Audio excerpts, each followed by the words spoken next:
안녕하십니까. 시니어 여행이야기입니다. 오늘은 시니어 성지라고 하는 종로 3가에 있는 송해길과 그 옆에 있는 탑골공원을 다녀온 이야기를 해보려고 합니다. 송해 선생은 우리나라를 대표하는 희극 배우이자 방송인으로 특히 1988년 5월부터 KBS 전국 노래자랑을 돌아가시기 직전까지 35년간 진행하면서 기네스 세계기록의 최고령 텔레비전 음악 경연 프로그램 진행자로 등재되기도 했죠. 송해 선생의 이러한 유명세 덕분에 송해라는 이름을 붙인 장소가 여러 곳 있습니다. 그 대표적인 장소가 종로 3가에 있는 송해길이고, 또 하나는 대구광역시 달성군에 있는 옥연지 송해공원입니다. 옥연지 송해공원이 있는 달성군은 송해 선생 부인 서곡이 여사의 고향으로 실향민인 송해 선생이 이곳을 제2의 고향으로 생각하면서 수시로 옥연지를 찾아 실향의 아픔을 달래곤 하였다죠. 한편 송해길은 서울 종로구 종로 3가역 5번 출구 인근에 위치한 거리로 대한민국의 대표적인 방송인 송해 선생을 기리기 위해 2016년에 명예도로로 지정되었습니다. 이 거리는 종로 2가 유기전 빌딩부터 낙원상가에 이르는 약 240m 구간으로 송해 선생이 50년 넘게 낙원동 일대를 제2의 고향처럼 여기며 활동하신 것을 기념하여 조성된 것입니다.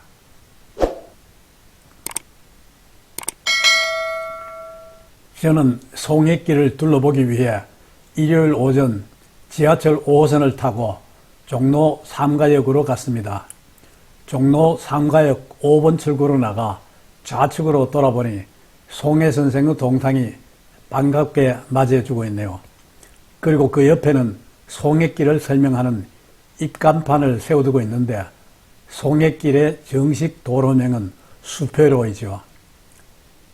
송해 선생 동상을 살펴본 다음에는 송해길 주변에서 가장 유명한 것으로 널리 입소문이 난 송해 국밥집을 찾아 나섰습니다. 송해 선생 동상이 있는 곳에서 송해길을 건너 낙원상가 쪽으로 50여 미터 걸어가면 60년 전통 송해의 집, 원조 소문난 국밥 전문이라는 간판을 한 허름한 식당이 보입니다. 이 집은 새벽 4시 20분부터 저녁 9시 반까지 영업을 하고 있고, 배추 우거지가 넉넉하게 들어간 해장국을 한 그릇에 3,000원에 판매하고 있다가 하여 소문이 자자한 곳인데, 찾아가 식당 안을 들여다보니 많은 사람들이 줄을 서서 자리가 나기를 기다리고 있네요. 이 집의 해장국은 고기는 들어가지 않고 그 대신 두부 한쪽씩만 넣어준다는데, 기다려가면서까지 먹고 싶지는 않아 발길을 돌렸습니다. 그러나 요즘 같은 고물가 시대 3,000원으로 한 끼를 해결하고 있다는 사실이 놀라우면서도 한편으로는 씁쓸한 생각도 들었습니다. 식당을 뒤로 하고 나와 다시 송해길을 따라가면서 거리 구경을 하였는데, 일요일 점심시간인데도 불구하고 거리가 붐비지는 않더군요. 앞에 보이는 종로 낙지 본점이라는 간판의 식당에서도 간판 앞부분에 송해 선생의 캐리커처를 그려두고 있네요. 또 걸어가면서 보니 지고 갈래, 먹고 갈래와 같은 재밌는 가게 이름, 그리고 전국적으로 유명한 빽다방도 보입니다. 송해길 통닭 맛집에서는 닭 한 마리 5,500원, 두 마리 10,000원이라고 선전하고 있네요.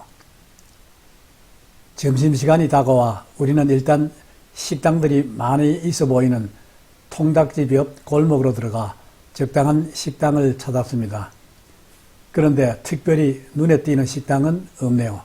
그래서 그냥 초입에 있는 부산 돼지국밥을 전문으로 하는 돈맛꿀이라는 식당으로 들어가 보니 마땅한 자리가 없는데 식당 주인이 정리를 해서 자리를 마련해 주더군요.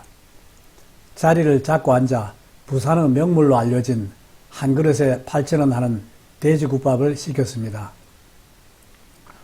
조금 후 간단한 반찬과 함께 나온 국밥을 먹어보니 부산에서 먹던 국밥에 버금가는 맛이 느껴져 깨끗하게 한 그릇 비웠네요. 배를 채운 다음 계속 송해길을 걸어가면서 보니 앞에 토스터를 파는 가게가 보입니다. 어린 시절 그토록 먹고 싶었지만 돈이 없어 잘 먹지 못했던 맛있는 토스터 굽는 냄새가 발길을 막더군요. 그래도 금방 점심을 먹었으니 시간이 조금 지난 다음에 먹기로 하고 가게를 지나쳤습니다. 조금 더 가니 전설의 치킨 앤드 호프라는 간판을 단 집도 보이고 또 조금 더 걸어가니 종로 2가 대로가 나타나는데 그 길 오른편에 송해길임을 알려주는 광고판이 보입니다. 송해길은 길지 않아 금방 초입까지 도착하였습니다. 다시 뒤돌아 송해길을 되돌아 나오는데 왼편 당구장 들어가는 문 옆에 친근한 송해선생 흉상이 있습니다. 그리고 조금 더 가니 왼편에 탑골공원으로 들어가는 문이 보입니다.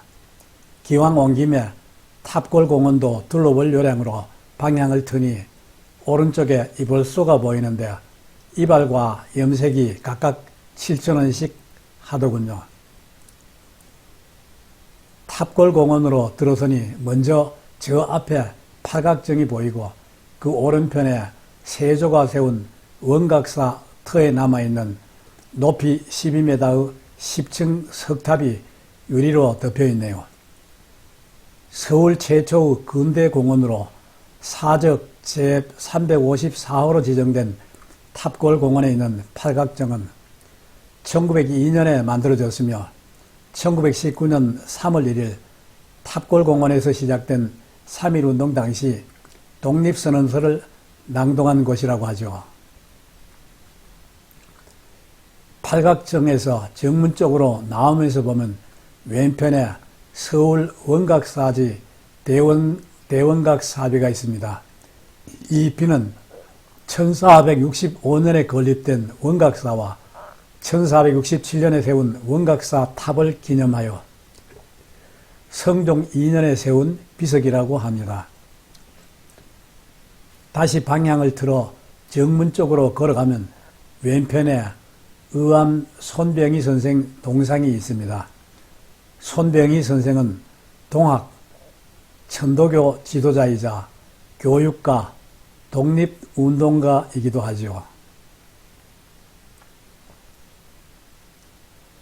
탑골공원을 대충 둘러본 다음에는 다시 송해길로 되돌아 나와 아까부터 눈독을 들였던 토스터 가게로 가서 하나에 2,000원 하는 토스터를 주문하였습니다.